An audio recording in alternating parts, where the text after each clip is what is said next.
रो क्यों रहे हैं? परवेज इकबाल की हैगा, जीरो भी नहीं, सिफर भी नहीं हैगा।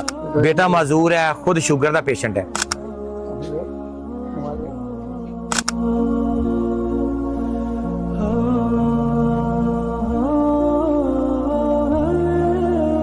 अस्सलाम वालेकुम वरहमतुल्लाह। हैं लोग वही जहां में अच्छे, आते हैं जो काम दूसरों के। मैं अज मेरे को भाईजान आए ने, इन्हों का बेटा माजूर है। और सब तो बड़ी चीज़ है दसा कि इस टिकटॉक आईडी तो तुसी दुनिया की वो चीज़ देखोगे जी कदे ख्वाब च भी नहीं देखी होनी। ये मेरा तुहाडा प्रॉमिस है। पहली गल। दूसरी गल यह है कि यह बंदा फर्स्ट टाइम मैनूं जिंदगी च मिलिया है। ये गोजरे तो आया है और मजबूर सी, बेबस सी। बेटा माजूर है, खुद शुगर का पेशेंट है। इसने मैंने कहा कि मैं बाबा जी दसो की कर सकते हो। उन्हें कहा जी मैं मार्बल का काम करदा। मार्बल की जी मशीन है वो 1,30,000 रुपए की आती है। अगर तुम मैं मार्बल की मशीन लै दवो तो मैं सारी जिंदगी तुहानूं दुआ देवांगा। मैं बाबा जी ने कहा जी बाबा जी तुम बैठ जाओ। मैं अपने वीर नाल गल की, मेरी जान, मेरा भाई, मेरा प्राउड, मेरा मान, शाहद भाई फ्राम USA। शाहद भाई ने कहा परवेज भाई अपने अकाउंट पैसे चैक कर लो। इन्हों का 1,30,000 रुपए, 1,30,000 रुपए की मार्बल की मशीन लैके दे रहे हैं।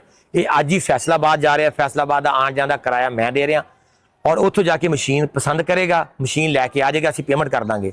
असीं फिर इत्थे जो मशीन आ गई ये हैंड ओवर करांगे।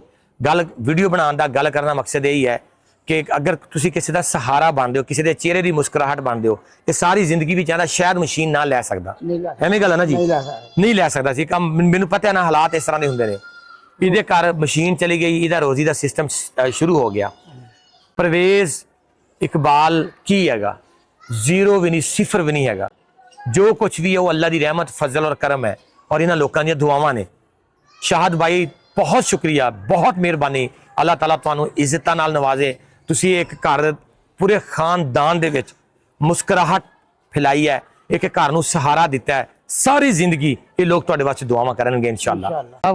कि साडा रोज़गार परवेज भाई ने मतलब कि चलाया तो असीं भी मतलब कि भावें सारी जिंदगी मशीन नहीं मैं लै सकदा, क्योंकि मैं शुगर का मरीज़ है तो मार्बल का मैं कारीगर हाँ। तो ये बस बहुत मुश्किल साडा घर का गुजारा होंदा सी ते इन्हां ने साडा रोज़गार चलाया।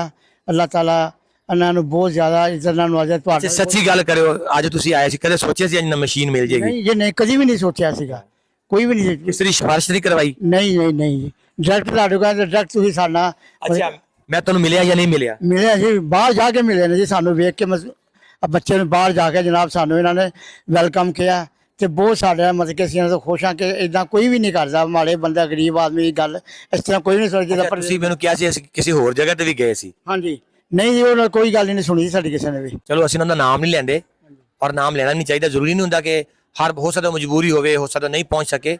इंशाअल्लाह ताला वा फजल, मकसद एक ही है कि यार इंसानियत, दुखी इंसानियत का भला करना है और अल्लाह ताला करवा रहा है।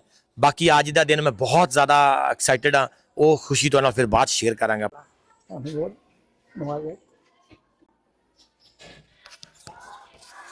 रो क्यों रहे हैं? क्यों रो रहे हैं? साडा रोजगार चल गया। आया रोई नहीं होंदा।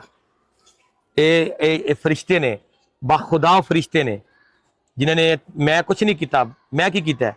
मैं तो सिर्फ वैसे तुहानूं गले लाया है। ठीक है, ये फरिश्तियां वास्ते दुआ कर, शाहद भाई वास्ते। साडे वास्ते फरिश्ते हो। अल्लाह ताला तुहानूं खुश रखे, अल्लाह खुश रखे। जज़ाक अल्लाह, जज़ाक अल्लाह।